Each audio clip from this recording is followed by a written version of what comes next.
There's nothing more American than PBS. It's a safe place where kids learn and grow, and where grown-ups are informed, entertained, and inspired. PBS is one of America's greatest resources for 50 years strong, and PBS needs your help to keep going for another 50. We will have done a great service for our future. Visit Protect My Public Media to learn more, because there's nothing more American than PBS. Welcome to the NewsHour. Now missing just his signature, President Donald Trump's agenda will have the force of law tomorrow. The so-called One Big Beautiful Bill overcame thin Republican majorities and weeks of tense negotiations, just meeting the president's self-imposed Independence Day deadline. Congressional correspondent Lisa Desjardins takes us through the policy and politics of the Republican signature bill. The yeas are 218, the nays are 214. The motion is adopted. For the GOP, a victory years in the making. House Republicans cheered after a long week of overnight and nail-biter votes ended historically.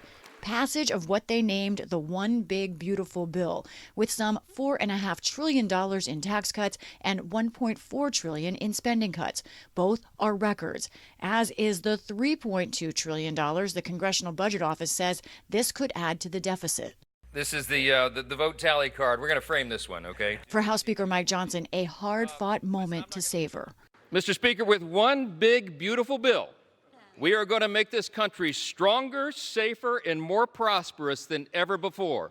And every American is going to benefit from that. President Trump was jubilant about his most sweeping legislative accomplishment. We're sort of celebrating like the biggest bill of its kind ever signed, and it's going to make this country into a rocket ship. The president was the closer-in-chief, pushing and pressuring the bill through, especially when it hit a wall last night. A House vote was frozen as Republican opponents refused to let the bill advance. Trump posted shortly after midnight, "This should be an easy yes vote. Ridiculous."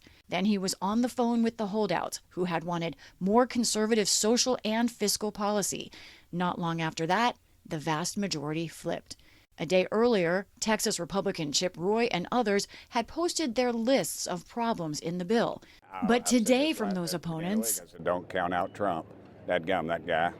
I wouldn't want to play poker with him. Full embrace of the bill. A day ago, many of you had major problems. Major problems, and that's why yet President Trump the bill understood. did not change. Your timing, vote did. Yeah, the timing of everything, and Trump understands that. And I believe that's why they called the vote last night, because that put everybody at the table, and they said, this is the deadline. I spoke with him. I spoke with the Vice President also, and after listening to them and thinking about it for a while, I went ahead and made the vote.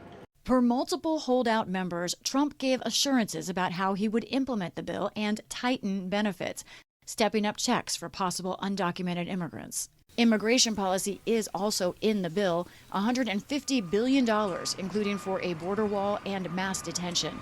It cuts billions in tax credits for wind and solar, and it makes the largest changes ever in the social safety net, Republican reforms of systems they don't trust.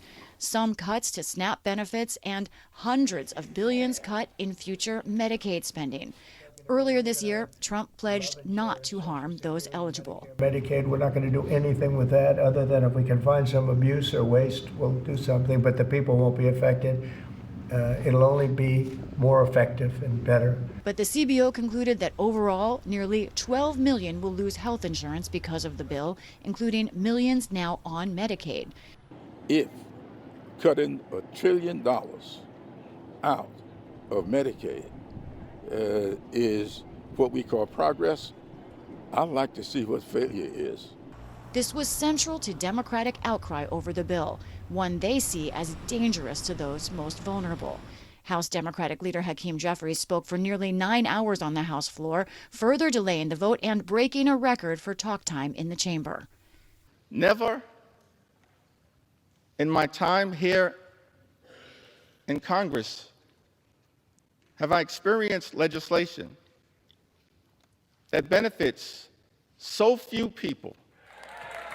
But Republicans are betting that their tax cuts spark massive economic growth. They'll celebrate more tomorrow with a July 4th signing ceremony. Now, this was a messy, tricky process. House leadership and Senate leadership threading multiple needles, overnight votes, reading bills late. But in the end, William, one Republican leadership source said, voters don't remember the process, they remember the result. Lisa, this came down to those so-called fiscal hawks, the holdouts. What else do we know about why they changed their minds? What kinds of assurances did they get that got them to yes? In the end, I think it really was just Trump pressure, but they told me a few things. One, that the president indicated to them that he was going to put new tariffs on solar and wind products all along the supply chain. Now, that's interesting because already there are very heavy tariffs, as we've reported on this show, on that. But they felt reassured because they were worried that the bill didn't do enough to cut solar and wind. The president said he's going to do more. Now, in addition, on undocumented immigrants, that's a limitation that was in the House bill cut from the Senate. The president told them that he plans to step up eligibility requirements or eligibility checks in things like Medicaid to make sure undocumented immigrants are not on the federal plan. Now, already there's a lot of eligibility checks, so we have to watch what that means.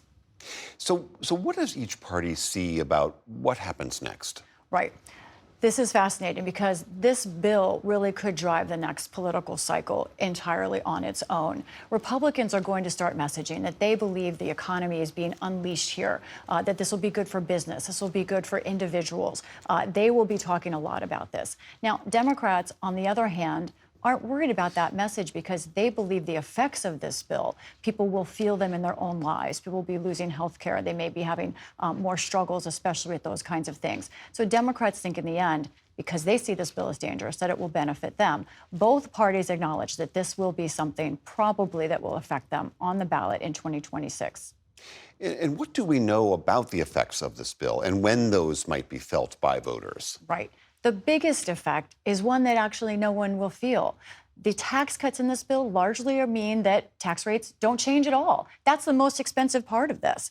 So it's staving off a tax increase. But that is something that people should be aware of. Now, otherwise, there are some cuts already being felt, like Medicaid cuts, even though technically they don't go into place until 2027, 2028. Today, there was a community hospital in Nebraska in the last 24 hours that came out and said this. This is Community Hospital in Curtis, Nebraska, writing that they feel that now, because of anticipated Medicaid cuts and other financial problems they've had, that they're going to close that clinic in Curtis. I spoke to officials in that town. It's a very small town. They said to me they only have a physical therapist in that town. The next closest medical facility is 40 to 50 minutes away, and they have a small college there as well. So they're concerned about this. One other thing I want to talk about that we could see immediate effects from is the immigration money in this bill. We're talking about tens of billions of dollars for enforcement, detention, deportation. That's money that will go out almost immediately, and we know that the Trump administration wants to use it. Lisa Desjardins, you have done such incredible work all week long for us, helping us stay up to speed. Thank you so much. You're welcome.